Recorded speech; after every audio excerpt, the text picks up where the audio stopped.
Smoke fills a passenger plane 10 kilometers in the sky.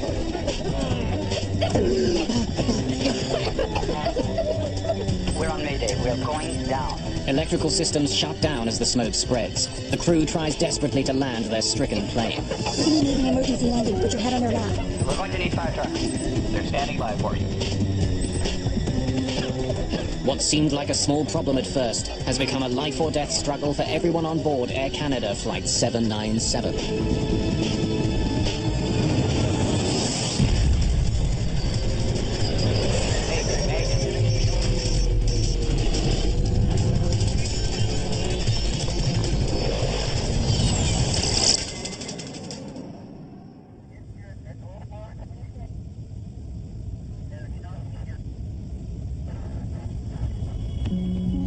Early evening, June the 2nd, 1983.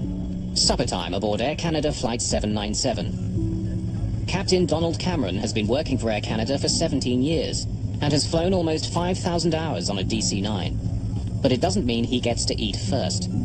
How's your seafood? Nice? Before he can dig in, his first officer, Claude Ouimet, will have to finish. Good.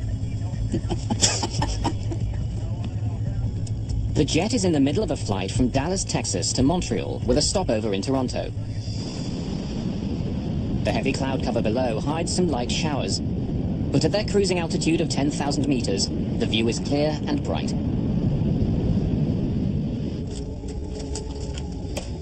The DC-9 is only half full today, with 41 passengers scattered throughout the plane. Can I have some tea, please? 24-year-old Diane Fadley is an active member of the Juvenile Diabetes Foundation. We have a number of different fundraising activities, and once a year they have a large conference, and at this time it happened to be in Toronto. Raymond Chalifaux is 23 and recently married. An engineer, he's returning home from his first ever business trip. It was a little bit frightening both for me and for my wife. I was supposed to be gone 4 or 5 days, so first time we were separated for a long period of time, so it was kind of insecure for me, yeah. And a few rows further up sits a growing legend in the world of folk music. Stan Rogers is just 33, but his career is beginning to take off outside of his native Canada. I think Stan's best-known songs celebrate ordinary people. The songs are really about ordinary people rising to the occasion and becoming heroes on their own.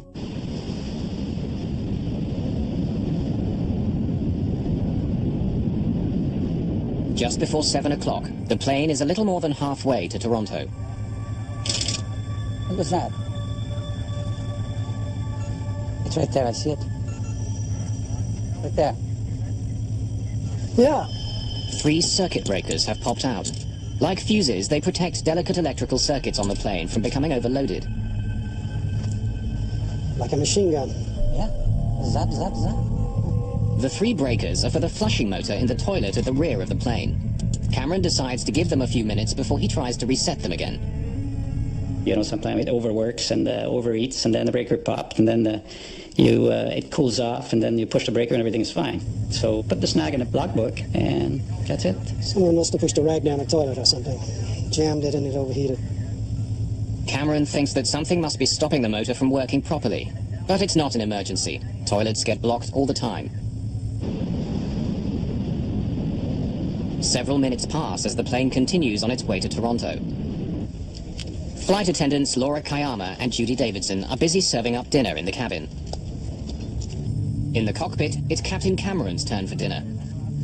But first, he wants to reset the 3 circuit breakers. Without them, the toilet won't work. The rest of the flight could get uncomfortable for the passengers. Pops as I push it. He's given it more than 8 minutes. But whatever is wrong with the washroom, it isn't fixing itself. In the cabin, one of the passengers complains about a disturbing odor. Maybe there's a strange smell. Let me take a look. Connie Kirsch, a Texan headed for a business meeting in Toronto, is seated at the back of the plane. I had smelled a peculiar smell where I was sitting. And it struck me as odd. Actually, it was a wiry smell. It wasn't a smoke smell. A wisp of smoke is leaking out of the washroom. The smoke and the acrid smell of burning plastic takes Davidson by surprise. This is much more than just a clogged toilet. Other passengers are beginning to notice the smoke and the suffocating smell. Sergio, there's a problem in the washer. Judy says there's a fire. Okay, I'll be right there. Chief Flight Attendant Sergio Benetti is in charge of the cabin crew. As a precaution, we're moving everyone through those. The smoke is noxious and overpowering. Benetti can't see any flames. He sprays the fire extinguisher into the tiny washroom, trying to coat every surface. As soon as I saw that fire extinguisher, something went through my mind. There was definitely something wrong. The guy seemed to have the thing under control, so he's going to do his job and things will be business as usual. It's 7:02, just 11 minutes since the circuit breakers first popped out. Laura Kayama brings Captain Cameron the disturbing news. Excuse me, Captain. There's a fire in the washroom in the back. They just went back to go put it out. You want me to go back? Yeah, go. A fire on board an aircraft is one of the worst situations any crew can face. The plane is some 10 kilometers high. What starts as a spark can turn deadly in a few short minutes. But at the moment, Cameron doesn't know how bad the situation is. You got to remember, in 1983, people were allowed to smoke in the aircraft. And there had been a number of incidents of this sort of in the industry. So it really didn't alarm me that much. Ouimet finds the situation is worse than he expected. I didn't see any flames when I opened the door before, but I sprayed it really good with the fire extinguisher. You think it was a cigarette in the garbage? No, not really. Okay.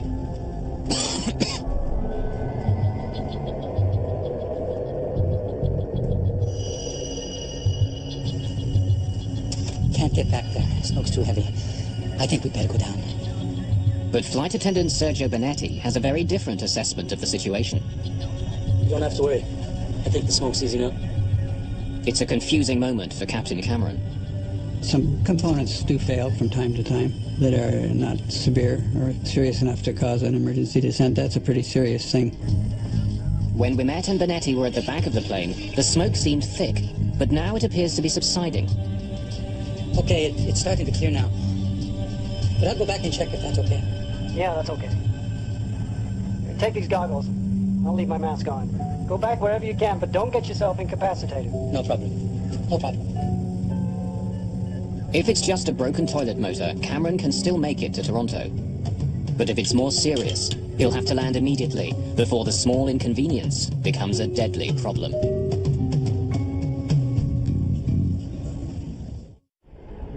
June the 2nd, 1983. Air Canada Flight 797 cruises through the early evening.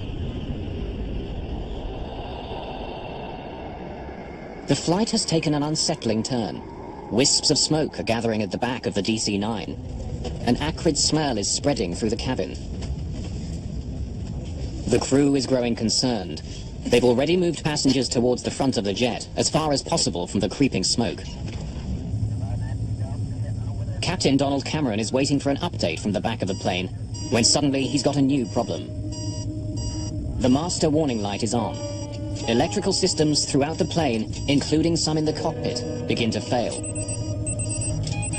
The airplane basically lost all its sophisticated navigation and attitude information. So I was left very suddenly with, I think, 3 engine instruments per engine, and 4 flight instruments, which were very primitive. They were what you might have flown a World War II bomber with. With his electrical systems starting to shut down, Cameron calls the nearest ground control. Memphis Center, this is Air Canada 797. Air Canada 797, Indianapolis Center. Go ahead.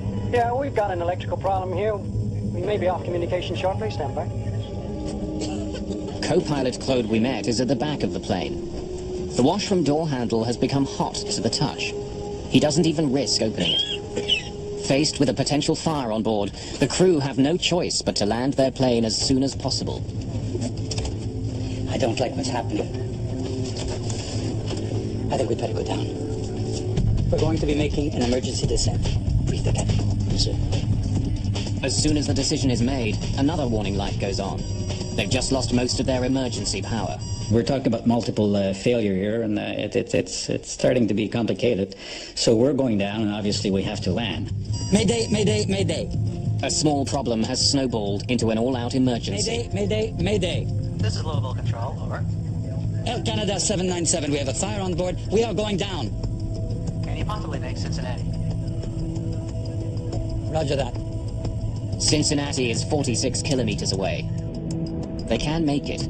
Captain Cameron begins an initial descent to 1,500 meters. The crew has switched to emergency battery power, but many of the plane's instruments aren't functioning. So all we had left was DC immer power, and that's only good for radios, basically. It's not only instruments.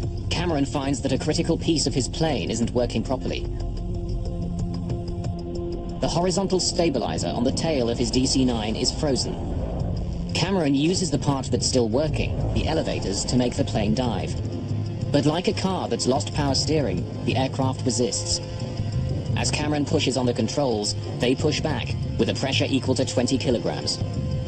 The airplane became very heavy, and I took my total concentration to fly the airplane. An acrid, bitter smoke is creeping forward from the back of the plane and seeping in from the seams in the fuselage ceiling. It hovers like a cloud over the passengers' heads. Incredibly harsh smoke that was really irritating your throat. You had to take really, really small breaths, otherwise you would choke. I could see it rise.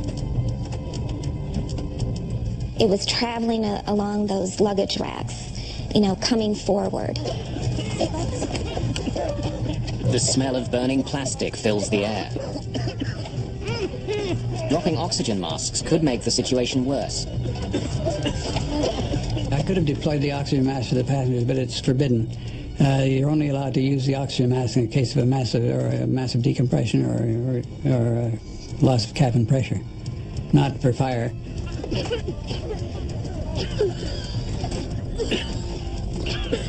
I was crying and scared. I wasn't hysterical.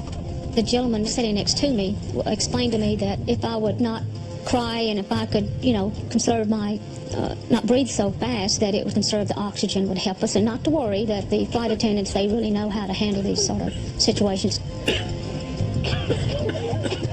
As the electrical malfunctions ripple through the plane, the PA system shuts down. Flight attendants struggle to shout directions, but it's getting more and more difficult to breathe. In 1983, it's not standard procedure to tell passengers how to open the emergency doors. But in this case, the two flight attendants are taking no chances. As plain as possible. As smoke begins entering the cockpit, the captain's situation is becoming critical. For the first time, we met talks to the Cincinnati airport. Approach, Air Canada 797. We're on Mayday. We are going down. Air Canada 797, Cincinnati approach.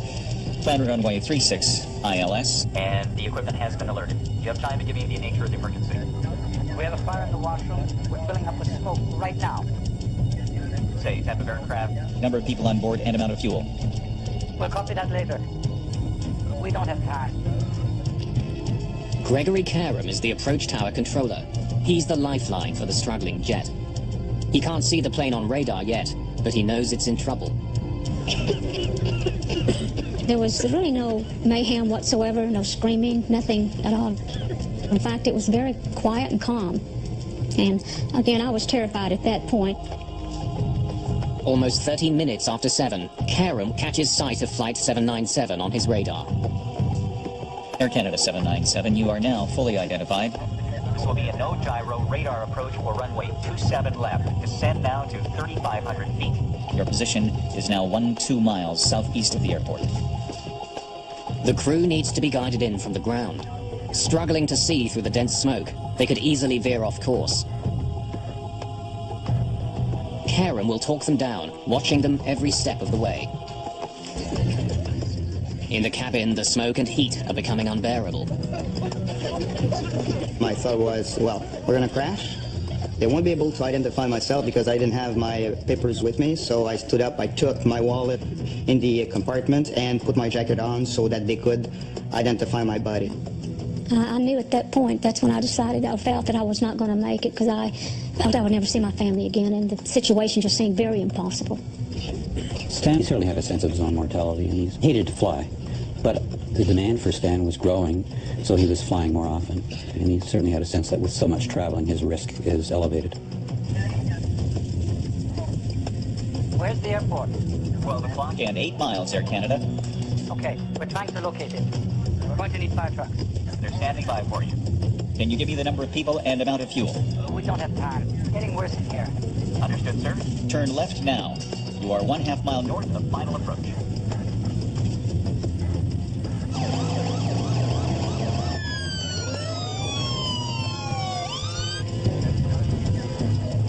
Finally, the crew see the airport. Okay, we have the airport. The tower has you in sight. You need not acknowledge further transmission from the Air Canada 797. You are cleared to land. You are 4 miles from the airport. Good luck. In a thick haze of smoke and soot, flight attendants Laura Kayama and Judy Davidson feel their way along the aisle, trying to reassure the passengers. They can't get past the 12th row. The smoke and the heat are overwhelming. I was praying the whole time. Dear God, please help us land this plane. Please get this plane safely on the ground.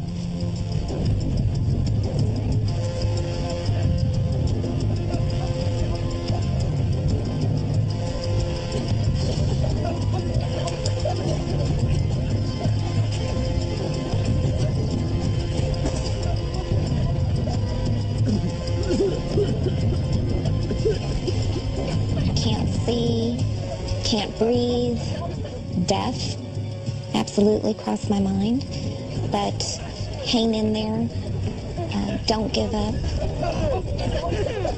I've been married for less than a year and it's already over. So I've started breathing as little as I could and start thinking seriously of my wife.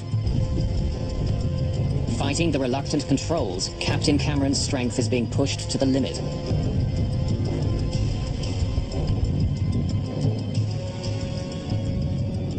The tower has you in sight.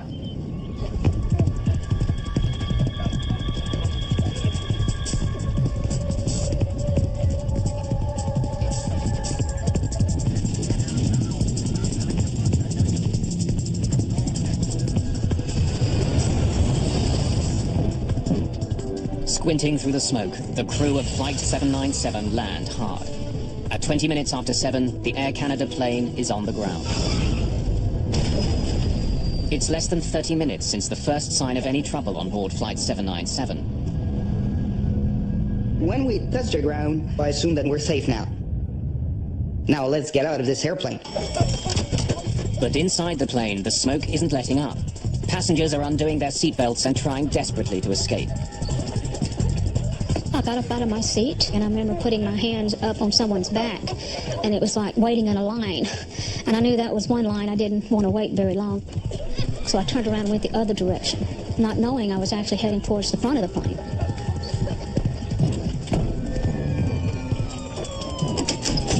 Sergio Bonetti is the first one to the door. He helps gasping passengers escape.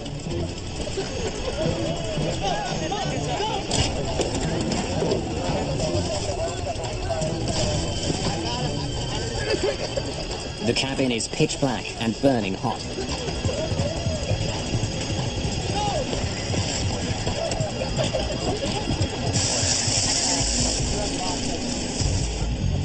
In the cockpit, the crew quickly shuts the plane down. The first officer escapes through the emergency window. It's a 5-meter jump to the ground.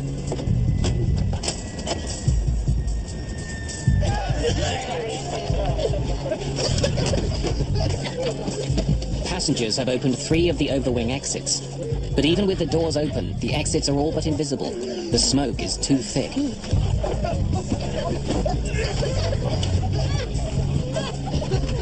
I saw a light, and it was the door that had opened. Someone had opened the door.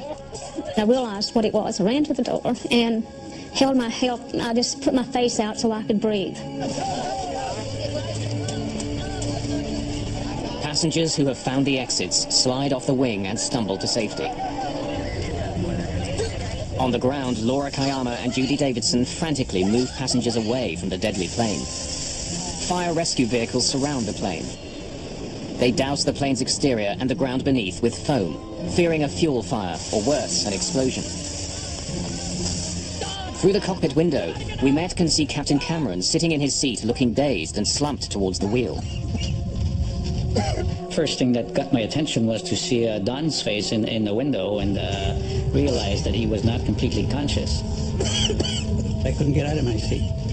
I'd start and I'd get my arse up in the air or like that, and I'd be pushed back by the, I have no idea, it was an invisible force, but it was probably smoke and fire. Desperately trying to save the captain's life, we met tells firefighters to cover him with foam. And it was a soapy, ice-cold mixture that drenched me. It works. Cameron stirs and climbs out through the cockpit window. Stop! There he is! Stop! Barely 90 seconds have passed since the plane landed, when suddenly the whole interior of Flight 797 ignites.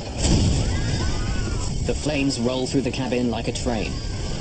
Captain Donald Cameron is the last person to get out of the plane alive. We knew there were people in the airplane, unfortunately, at that point. That was finished. The cabin fire breaks through the top of the fuselage. Black smoke can be seen for kilometers. Flight attendant Laura Kayama begins to count. I will remember these words forever. She told us to line up so that she could count the survivors. If there were survivors, obviously they were dead. Including the crew, there had been 46 people aboard the plane. But there aren't 46 people on the runway.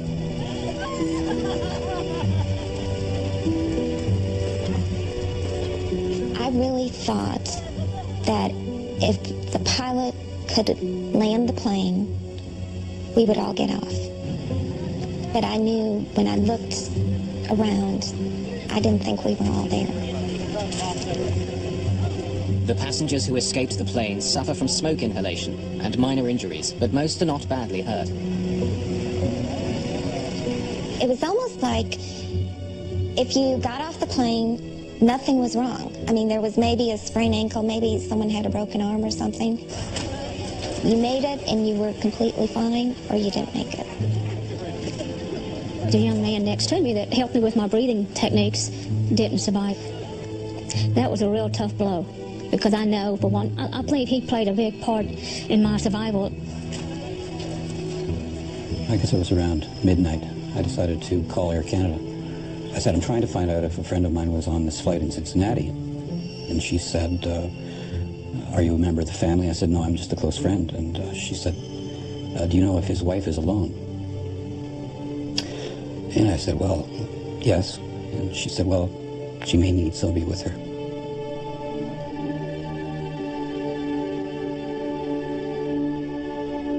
Stan Rogers, the rising musical star, didn't make it off the plane.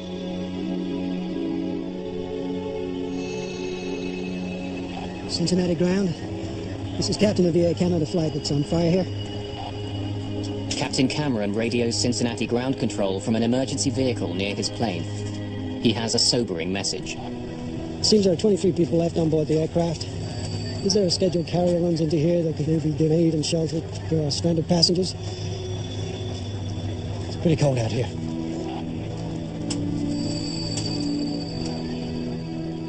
What began with a simple electrical problem has taken the lives of 23 people. What caused the deadly fire? What went so horribly wrong? The investigation will uncover the plane's troubling history. This DC-9 had another serious accident just a few years before. In June of 1983, a strange smell in the back of an Air Canada DC-9 quickly turned into an all-out emergency. For 15 minutes, passengers and crew struggled to deal with thick toxic smoke as it rolled through the plane.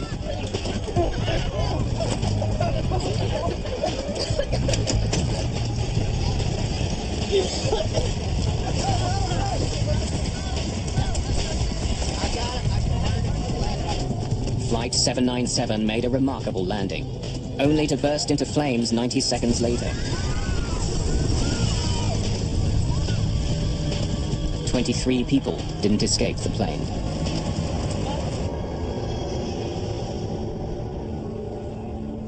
Now the burnt shell of the DC-9 sits on the runway at the Greater Cincinnati Airport. It's one of the most disturbing airplane disasters in years. Within the hour, investigators from the National Transportation Safety Board are on the scene. The first grim task of the investigators is to recover the bodies of the dead. 21 Canadians and 2 Americans. Many are burned beyond recognition. Almost all of the victims are found in the front half of the plane, between the wings and the cockpit. Some are still strapped into their seats. Others are found in the aisles. And even though all the passengers had been moved up earlier in the flight, 2 bodies are found near the rear, beyond the wings. Because of the dense smoke in the cabin, the passengers couldn't see well enough to find the exits. And 2 passengers went beyond the overwing exits and succumbed to the environment. Investigators take blood samples from the bodies. They find deadly levels of certain chemicals that were produced as the plane burned. When we did toxicological studies, we were able to determine that there were some significant high levels of cyanide and fluoride in the blood, as well as carbon monoxide. It's not known if the toxic fumes killed the passengers. All that's certain is that they were unable to escape before the flames tore through. When I went on board, I was just struck by the acrid smell. It was kind of eerie because there was a lot of fire damage. A lot of the fuselage was burned. The interior of the cabin was burned down to the tops of the seats. With the bodies removed, investigators begin digging through the wreckage to try and find the cause of the fire. Among them are members of the FBI. They were investigating to determine whether terrorism might have been a factor, so they were on scene right away looking at the aircraft to make that determination. The FBI examines pieces of the plane's floor, samples of water from the washroom, even a plastic vial found on the floor. The FBI became involved very early because of the possibility of a crime taking place takes precedent over a accident. They were looking for anything that would have to do with an incendiary device or a small explosive device or anything that could be fused to start a fire. They determined that there was no evidence of any crime being committed. It was probably accidental ignition, and so they then left and NTSB took over the accident. Having discounted the possibility that the fire was deliberately set, investigators consider the next obvious cause, a cigarette. When smoking on planes was still allowed, the most common source of fires in a washroom was the trash container.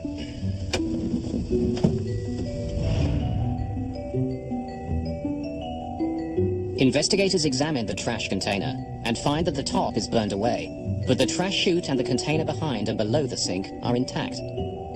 Inside the container are remnants of paper, scorched but not burned. The fire could not have started here.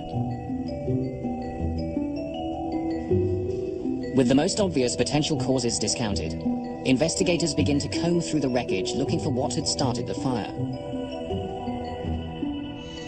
Studying the history of the plane, Hill uncovers some startling facts. In the year before the accident, 76 separate maintenance issues had been written up in the plane's logbook. All were dealt with, but still, it's an unusually high number of problems. The plane's troubled history didn't end there. 4 years earlier, the rear bulkhead had failed, causing an explosive decompression. The crew had to make an emergency landing. and knocked out a lot of electrical cable and hydraulics and stuff like that, and the guy did a hell of a job bringing it back to Boston. The plane was repaired and put back into service, but Hill focuses on the wires that had to be stitched together after the accident. A bad repair job could have been the cause of the fire. There were wires that ran through there that had been cut, spliced back together. Investigators study all the wire splices they can find on Flight 797 that weren't destroyed in the fire, but they find no evidence of arcing or short-circuiting. It's another dead end.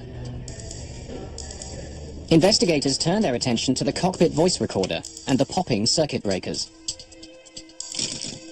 What was that? It's right there, I see it. Right there. Yeah. Like a machine gun. Yeah. Zap, zap, zap. The circuit breakers trip as a precaution.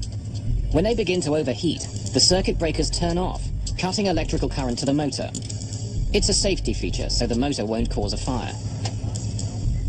Pops as I push it. Investigators need to know if the breakers were tripped by a fire that had already started, or was the motor itself the problem? The NTSB built a mock-up of the plane's washroom and forced the flush motor to seize. They want to see if it could have started the fire. The seized motor reaches a temperature of 428 degrees Celsius. It's hot, but it's not hot enough to ignite parts of the washroom around the motor.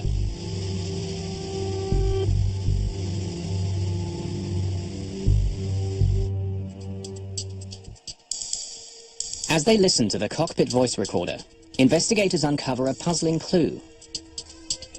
3 minutes before the circuit breakers popped, the recorder picked up another noise. It was the sound of electrical arcing, like static, repeated 8 times. The noises weren't audible to the crew. Hidden from view on any airplane is a river of wiring. Investigators focus on a cable coming from a generator below the washroom floor. Insulation had rubbed off 2 wires, making it possible for sparks to be produced. Sparks that could start a fire. There was evidence that there was some electrical arcing, but it could have occurred after the insulation had burned on those wires. In spite of countless hours of investigation and numerous tests, in the end the NTSB can't pinpoint the exact cause of the fire. There simply isn't enough evidence. Just because of the vast amount of damage that was done in that concentrated area around the lavatory where the fire burnt for a long period of time and possibly destroyed any of the evidence of where the fire actually ignited. Even if they'll never know the exact cause of the fire, investigators try to understand how it could cause so much damage. There had been heat and smoke, but no one had seen any flames until an explosion ripped through the jet. When you have a fire that has incomplete combustion, when it has a lack of oxygen, they will produce combustible gases. Those gases then can collect, especially in the crown of an aircraft. The fire had burned out of sight behind the washroom walls, and the smoke, hot gases and fumes intensified and spread inside the wall space from the washroom through to the cabin walls. Those spaces acted as a sort of chimney for the gases and smoke that the fire was creating. Although the fire remained concealed behind the walls and ceiling panels, the smoke and hot gases entered the cabin through every seam, gathering in the upper space in the cabin and pressing down on the passengers. The inaccessible areas and the cabin area are all linked together through small cracks and crevices and small openings. The plane is one big pressure vessel with everything being the same, equilibrated to the same pressure. So smoke and gases in those areas would fairly quickly start to permeate into the passenger cabin. When the doors were opened during the evacuation, an unlimited supply of oxygen was suddenly available to feed the fire. The more intense the heat, the more oxygen-hungry a fire becomes. The gas is ignited with the force of an explosion. Once you have a flashover, you produce heat, toxic gases, and you burn up all the oxygen in the cabin, and it becomes non-survivable. The technical part of the investigation is complete. But there are still a lot of questions about how the crew responded to the fire. The first officer says it's starting to clear now. And at that point, I reckoned that the fire was under control. Could they have done more to prevent the tragedy on board Flight 797?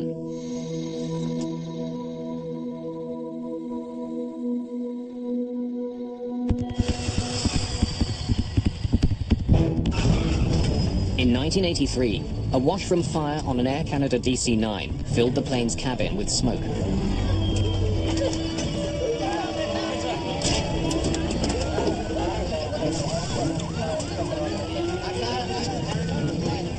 The crew struggled to land the plane, but a flash fire ripped through the jet moments after it came to a stop. 23 people were killed.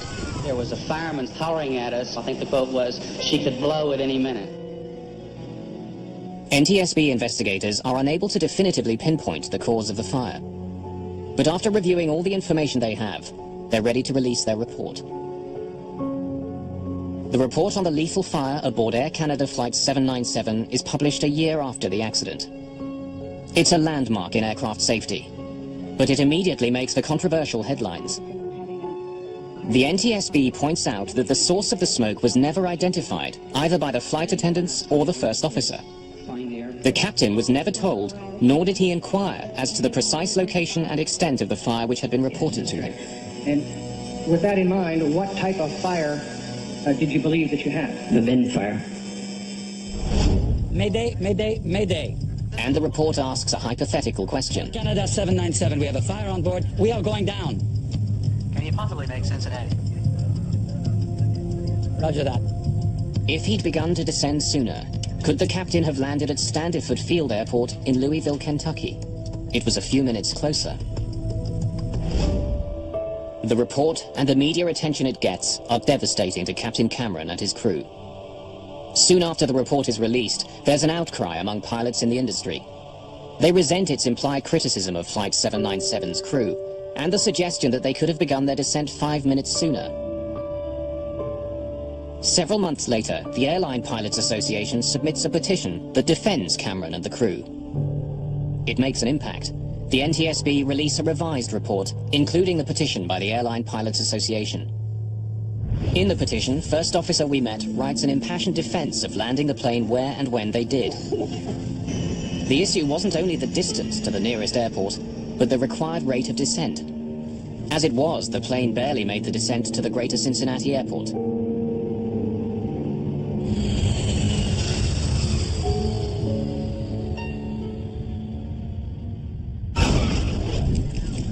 Still, the National Transportation Safety Board's revised summary doesn't pull all its punches, pointing a finger at Captain Cameron. The report states that the time taken to evaluate the nature of the fire and to decide to initiate an emergency descent contributed to the severity of the accident. 20 years later, the statement still stings. I'm glad they were all, the people that got off. I'm very sorry that the people that didn't get off, because we spent a lot of time and effort getting them there. That really bothered me. All I know is that I did the best I could.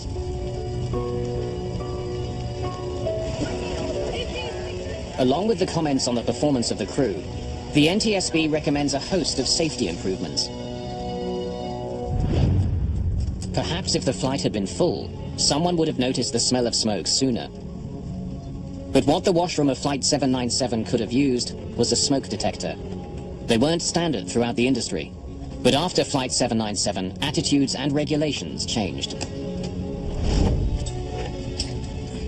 Even though flight attendants did receive some training in dealing with fires aboard a plane, it didn't go far enough.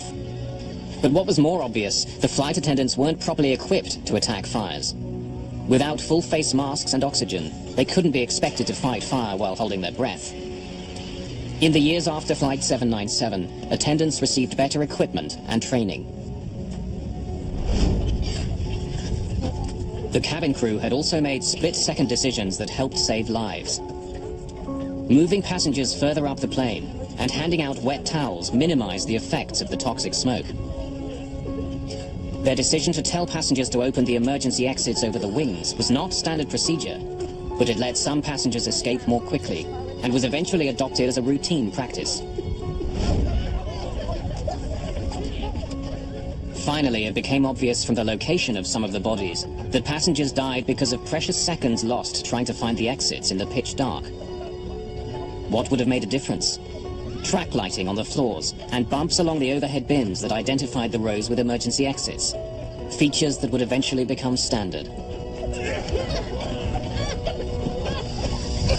As a direct result of 797, a number of rules were changed, including a more stringent test for seats, a heat release and smoke requirement for cabin interior panels, requirement for smoke detectors in lavatories, and halon fire extinguishers in the cabin.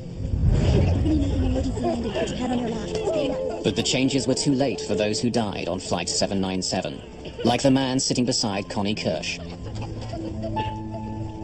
Months after the crash, his wife tracked Connie down. She said, I just understand my husband was the one that was next to you, and I just wanted to know how was he?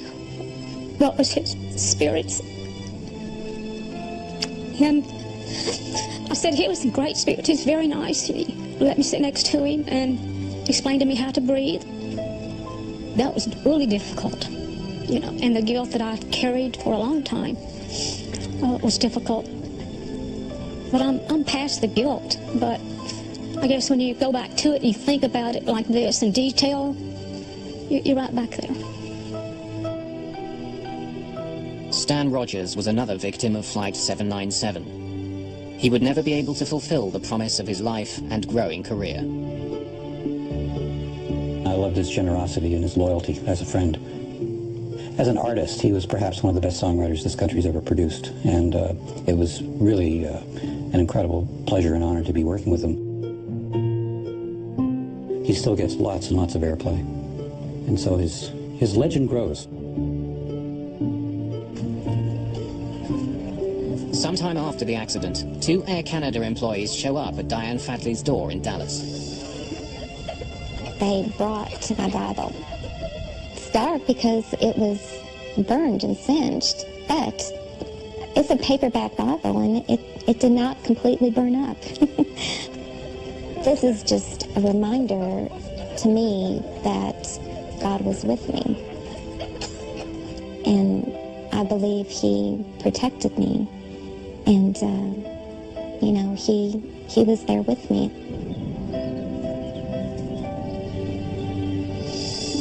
Captain Cameron and his crew eventually received 6 separate awards for their heroic actions on Flight 797, including recognition from the Royal Canadian Air Force. But they're all still haunted by the nightmare. You feel responsible, there's no question. You feel guilt, you're willing to give your license. You feel very, very small until you get all the facts together, and because it's a puzzle for you, you know, you're as much as a victim in this. You're not supposed to fly an airplane in that condition, you know, so you're as much as a victim as the passenger, and I think it becomes all of our problem, and we're all part of the solution. It's just a shame we didn't get everybody out. It still bothers me.